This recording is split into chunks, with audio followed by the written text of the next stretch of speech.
혹시 서울의 미래를 바꿀 수도 있는 아주 중요한 데드라인이 다가오고 있다는 거 알고 계셨어요? 오늘은요, 전 세계 도시들은 이 문제를 어떻게 풀고 있는지 그 해법 속에서 서울이 갈 길을 한번 찾아보려고 합니다. 바로 이 숫자, 2026년. 이게 그냥 단순한 연도가 아니에요. 서울이 초고령 사회로 들어서는 정말 거대한 전환점입니다. 바로 이때부터 서울의 경제, 그리고 우리 일자리는요, 우리가 알던 것과는 완전히 다른 국면을 맞이하게 될 겁니다. 그래서 여기서 가장 중요한 질문을 던져 봐야겠죠.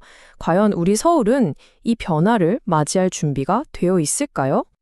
자, 그럼 마치 시계가 똑딱이는 소리가 들리는 것 같은 이 문제 한 번 더 깊이 들어가 볼까요? 생각해 보세요. 일할 사람은 줄어드는데 도시의 활력은 계속 유지해야 한다? 야, 이거 정말 어려운 방정식이죠? 바로 이 지점에서 그 어느 때보다 중장년층의 역할이 중요해지는 겁니다.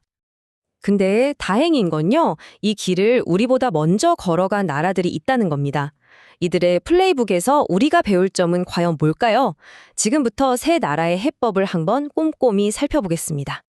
여기서 정말 흥미로운 게 뭐냐면요. 나라마다 해법이 완전히 다르다는 거예요. 자, 일본은요. 아예 법으로 밀어붙였습니다. 70세까지 고용하세요 하고 강력한 의무 규정을 만들어버렸죠.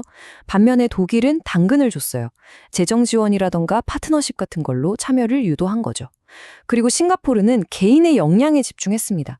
기업이 책임지고 근로자를 계속해서 교육시키는 그런 모델이에요.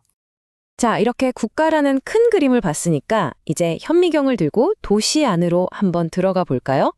과연 혁신적인 도시들은 이 문제에 어떻게 맞서고 있을지 궁금하시죠? 첫 번째 도시는 바로 뉴욕입니다. 뉴욕은요, 은퇴한 공무원들이 가진 경험이라는 엄청난 자산을 그냥 썩혀두지 않았어요. 정말 기가 막힌 방법으로 이걸 활용했습니다. 바로 실버 스타즈라는 프로그램인데요. 이게 뭐냐면 은퇴한 공무원을 파트타임으로 다시 고용하는 거예요. 근데 좋은 점이 연금은 그대로 다 받으면서 연간 최대 35,000달러를 더 벌 수 있다는 거죠. 그리고 여기서 제일 중요한 건요. 이분들의 노하우가 신입들한테 그대로 전수된다는 점이에요. 자, 보세요. 시 입적에서는 적은 비용으로 베테랑을 얻고 은퇴자는 돈과 보람을 얻고 이거야말로 정말 완벽한 윈윈 전략 아닌가요? 자, 다음으로 가볼 곳은 LA입니다. LA는 좀 접근법이 달라요. 법을 바꾸기보다는 사람들의 생각을 바꾸는 데 집중했습니다. 그러니까 기업들의 채용 문화 그 자체를 바꾸려고 한 거죠. 이게 바로 어드밴티지 LA라는 전략인데요. 핵심은 공개적인 약속에 있습니다. 기업들한테 교육을 제공하고 우리 회사는 나이로 차별하지 않겠습니다라는 서약을 공개적으로 하도록 하는 거예요. 이 약속에 동참한 기업은 인증 로고도 받고 또 좋은 이미지도 얻게 되고요.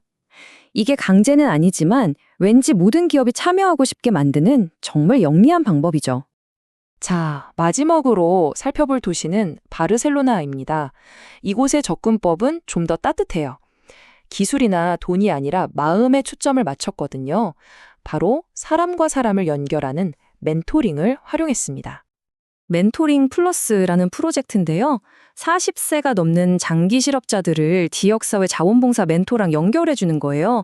4개월 동안 함께하면서 구직 기술도 배우지만 사실 더 중요한 건 무너졌던 자신감을 회복시켜 준다는 점입니다.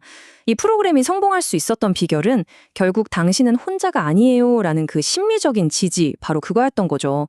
아, 정말 인상적이지 않나요?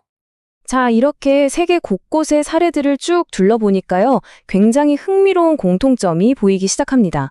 성공하는 도시들은요, 모두가 따르는 몇 가지 핵심 원칙이 있더라고요.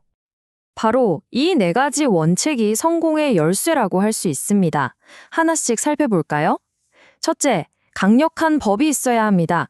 해도 그만, 안 해도 그만이 아니라 필수로 만들어야 기업들이 움직인다는 거죠. 둘째, 정부가 먼저 보여줘야 합니다. 공공부문이 성공 사례를 만들어야 민간도 믿고 따라오지 않겠어요? 셋째, 기업에게 확실한 혜택을 줘야 합니다.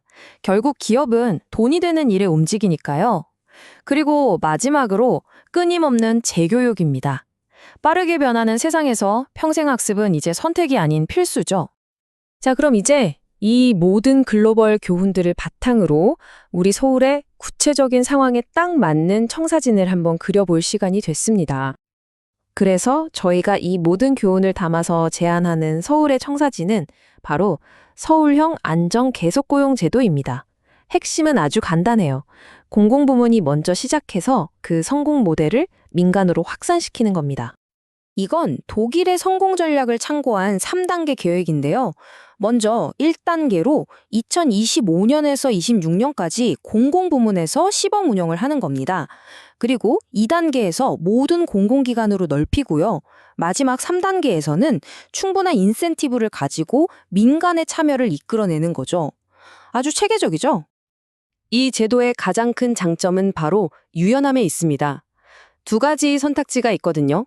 첫 번째는 정년 연장형. 이건 하던 일을 그대로 더 하는 방식이고요.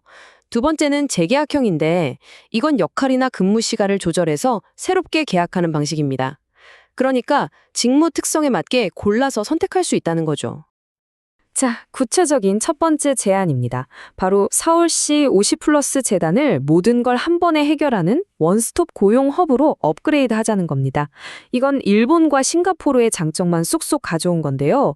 서울 런 프로그램을 더 확대하고 개인별 교육 바우처 같은 걸 지급해서 IT 기술이든 뭐든 필요한 건 다 배울 수 있게 지원해야 한다는 거죠. 물론 이 모든 게 기업들이 참여하지 않으면 사실 아무 소용이 없겠죠?